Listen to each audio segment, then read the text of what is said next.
大家好，今日嘅呢一套筍盤嘅話咧，值得大家睇下。如果中意咧嗰種佔地特別大，而且嘅話咧佢室內嘅實用空間亦都特別大嘅情況底下咧，今日嘅呢一套咧業主絕對咧係誠心出售，因為價格咧亦都係相當之靚嘅喎。咁跟住落嚟，我哋帶大家一齊嚟欣賞下呢一套棟別墅啦。首先咧喺佢嘅成套別墅單位當中啦，由門頭開始嘅話咧，業主都已經係做咗噶啦。但係咧室內咧就屬於一個無批嘅，咁就需要大家後期咧自身再做翻一個裝修嘅。咁由呢度進入之後咧，身後就屬於佢嘅一個停車位嘅部分，再進入嘅話咧就有少量嘅一個地下室咁樣嘅設計嘅。咁成套別墅單位嘅話咧，亦都係採用緊抬高式咁樣嘅設計嚟嘅。咁有部分嘅朋友咧，相對就會比較中意少少啦。咁大家跟住 Mandy 鏡頭一齊上去上邊感受下啦。咁一上咗嚟，即係成個一個花園嘅部分嘅話咧，就已經係有一種好似一眼望唔到頭嘅感覺嚇。咁首先嘅話咧，沿住呢一邊嘅話咧，就係佢比較大少少嘅一個側花園嘅部分嚇。咁呢個側花園嘅話咧，單單咁樣去睇翻。哇！大家係咪有一種即係如果你係有養寵物嘅，哇喺呢度咧佢已經係可以好開心咁樣跑完一圈又一圈嘅感覺嚇。所以咧啱先點解會話咧，中意呢一種花園比較大嘅朋友就千祈唔好錯過啦。咁睇完咗嗰個大嘅之後，再嚟睇翻呢一邊，哇！成個前花園啦，我諗喺呢一邊沿住邊邊位，哇種滿晒果樹，嗰度龍眼，嗰度荔枝，再楊梅，哇咁樣一輪進過去，我諗咧一年四季喺你嘅花園當中，真係任你摘，日日都去邀請朋友，喂，我呢度有水果熟咯喎，嗱嗱聲過嚟玩下啦，過嚟摘下啦。即係如果有嗰種咧特別中意分享嘅朋友嘅話咧，哇真係超爽啊！我好想結識到咁樣嘅朋友。如果有大家花園別墅入邊有太多生果，實在摘唔晒食唔晒嘅話，記得揾我咯喎。OK， 好，咁睇完咗呢一邊之後咧，其實咧佢除咗花園係有特色嘅之外嘅話咧，仲有一點咧比較特別嘅係乜嘢咧？就係佢成棟別墅嘅一個建築外立面嘅話咧，亦都係十分之有味道嘅喎。如果唔知嘅朋友嘅話咧，可能會覺得哇呢一套別墅咧係咪由兩棟去個結合組成一棟嘅咧？其實唔係嘅，佢嘅外立面嘅話講嘅實話真係建得十分之大氣嘅。就算係過多10年8年嘅話咧，仍然都唔會過時嘅呢一種感覺嚇。所以咧，大家喺考慮嗰陣時嘅話咧，亦都係佢值得參考嘅一個地方。成個佔地嘅話咧有2畝，亦即係接近咗1300方左右咁上下嘅大面積嚇。咁佢單整體嘅一個建築面積當中嘅話咧，已經係可以達到870個平方嚇。我相信咧喺國內好多嘅一啲別墅單位當中嚇，呢一個面積段嘅一個價格咧，起碼都係喺2000萬以上嘅。但係今日嘅呢一套單位嘅話咧，係1000萬頭就可以直接落低。至於整體嘅一個價格方面問題嘅話，歡迎大家私信 Mandy 聯繫，話俾你知佢實際嘅一個售賣價格。OK，咁跟住落嚟嘅話咧，我哋由中間嘅一個位置咧，帶大家一齊嚟感受下佢室內嘅一個空間啦。咁成個室內嘅部分嘅話咧，一入到嚟，哇，每一個空間都係非常之通透嘅喎。而且咧，佢有好多咁樣中空嘅一個位置啦嚇，包括佢成個樓梯咧起出嚟，因為面積夠大啊。你諗下，樓梯同樓梯之間嘅話咧，仲別落咗一個電梯嘅位置係俾翻你嘅。而且咧，呢一個電梯咧，仲係最大尺寸嘅嗰種，亦即係商用嘅電梯擺喺呢度，都係仍然達到咗綽綽有餘嘅容納咁嚇。OK， 好，咁我哋入門口開始嘅話咧，側邊咁樣延翻過嚟，兩邊嘅話咧，仲會有休息區域啦嚇，以及我哋嘅餐廳同埋廚房嘅一個位置啦。OK， 咁我哋由呢一邊嘅側邊啦開始，帶大家睇起佢成個休息區域嘅一個分佈究竟係如何嘅。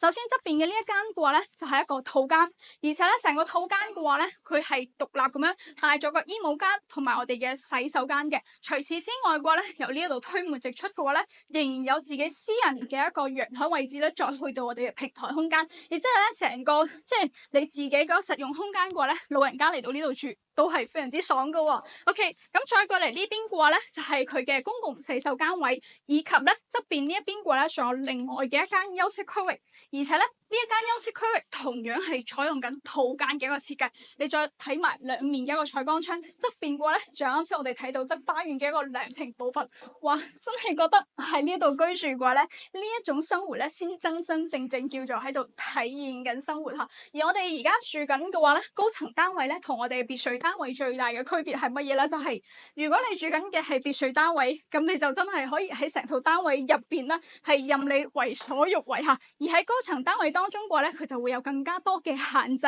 但係咧，每一個人咧對於自己生活嘅一個常態上邊嘅話咧，都會有唔同嘅一個取決點嘅。就好似 Mandy 咁樣啦，我係一個比較中規中矩嘅人嚟嘅，咁我就希望咧我自己住嘅係一個大嘅平層單位，住高層嘅。但係咧，我嘅先生嘅話咧，佢就係中意咧，今日玩下雀仔，聽日咧玩下兔仔，再嚟種翻啲果樹，所以咧佢就會比較中意呢一種田園嘅呢種生活嘅享受，即係呢一種兩個感覺咧係完全唔同嘅。但係咧慢慢咧隨住時間嘅一個推進之後咧，我自己個人都會覺得，原來咧係去享受到呢一種田園嘅生活，即係由自己去到話事嘅，我想種乜就種乜，我想做乜就做乜，佢完全咧有足夠嘅空間可以容納到我嘅天馬行空嘅呢一種別墅單位嘅感覺咧，確確實實啊，佢而家咧係打動咗係30幾歲 Mandy 嘅一個心中嘅。OK，咁而家嘅呢一個空間咧就屬於佢餐廳嘅部分啦。咁喺成個餐廳呢度嘅話咧，再延伸咧就係廚房，廚房再出翻去嘅話咧就屬於佢嘅後花園嘅部分吓。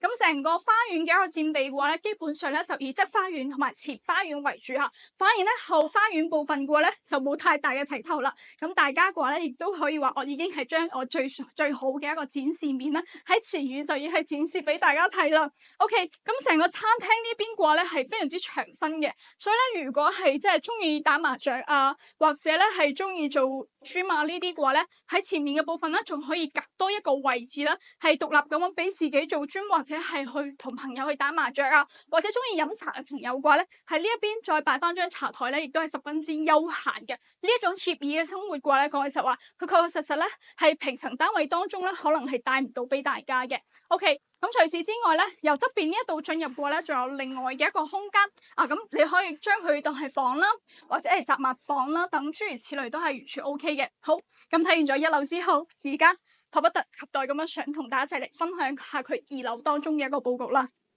而家咧，我哋正式咧嚟到咗2樓啦。咁2樓嘅話咧，我哋由細咧睇到落大吓。咁我哋沿住呢一邊咧開始嚟睇下我哋第一間房吓。因為佢沿住呢邊嘅話咧，就係下沉式，即係我哋啱先所見到嘅呢一個中空嘅客廳空間吓。咁你再睇翻，哇，超大氣嘅一個大玻璃吓。OK， 沿住呢一邊進入嘅話咧，就會有佢第一間房嘅。咁呢一間房嘅話咧，比較特別少少喎，因為咧佢入咗嚟之後嘅話咧，係會有一個通透空間嘅。咁呢一個嘅話咧，係可以獨立咁樣做一個大嘅書房咁樣嘅形式，一眼跳躍過去，哇！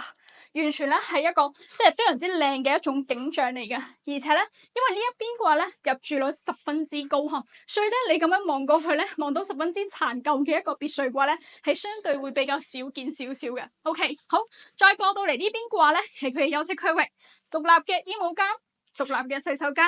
而且咧超大嘅休息區域之外，仲有一個陽台嘅部分。呢個景觀陽台嘅話咧，因為提升咗1級，咁樣望翻落去，哇！呢一種充滿生活寫意嘅感覺就嚟咗啦。OK， 好，咁呢個是係我哋其中嘅第一個房間啫。咁跟住落嚟，再沿住側邊帶大家一齊嚟感受下。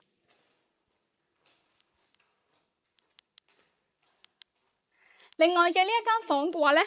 就係我哋上樓梯呢一邊嘅側邊。咁呢一間房咧，因為佢係望向翻我哋後花園嘅呢一個部分啦，所以咧佢望翻出去嘅話咧，就以綠色為主。同時嘅話咧，因為有牆身下，所以呢一間房嘅隱私性咧就會略差啲啲，但係空間非常之大。入門口獨立嘅一個書房空間，再過嚟到嚟我哋嘅休息區域。獨立嘅衣帽間同埋洗手間，哇！每一間房嘅話咧，講句實話，都已經可以成喺面積上面講嘅話咧，單一間房嘅一個設計咧，都已經係可以達到40至50平方左右咁上下嘅大尺寸噶啦。OK， 咁再過到嚟呢邊嘅話咧，就係我哋嘅大嘅主人房嘅套間位置咯。咁成個主人房嘅話咧，就沿用咗我哋喺餐廳咁樣上到嚟嘅呢一種感覺，而且咧完全係南北通透嘅。除咗大嘅休息區域之外咧，沿住呢邊仲有獨立嘅衣帽間啦，以及一個超大嘅一個淋浴室、洗手間嚇。咁成個空間嘅一個動線嚟講嘅話咧，亦都係十分之舒適嘅。咁成個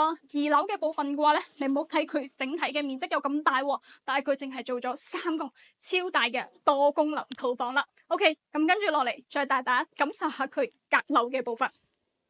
而家咧，我哋正式咧嚟到咗閣樓嘅部分啦。咁閣樓嘅話咧，佢係相對咧比較通透少少嘅一個空間。大家可以跟住我哋攝影師嘅鏡頭啦，慢慢嚟到體驗翻下。咁每一個空間嘅區域嘅話咧，就需要大家後期咧真真正正裝修入住嗰陣時咧，再嚟進行一個重新嘅一個規劃嚇。咁當然啦，雖然話佢係閣樓啫，但係咧佢仍然有好多嘅一啲採光窗咁樣嘅一個位置咧，係俾到大家嘅。咁一啲橫梁啊，或者係我哋一啲柱啊，大家可以後期咧喺裝修嗰陣時咧，盡量再去做翻個避免嚇，咁令到佢咧可以有更加大嘅一個實用性。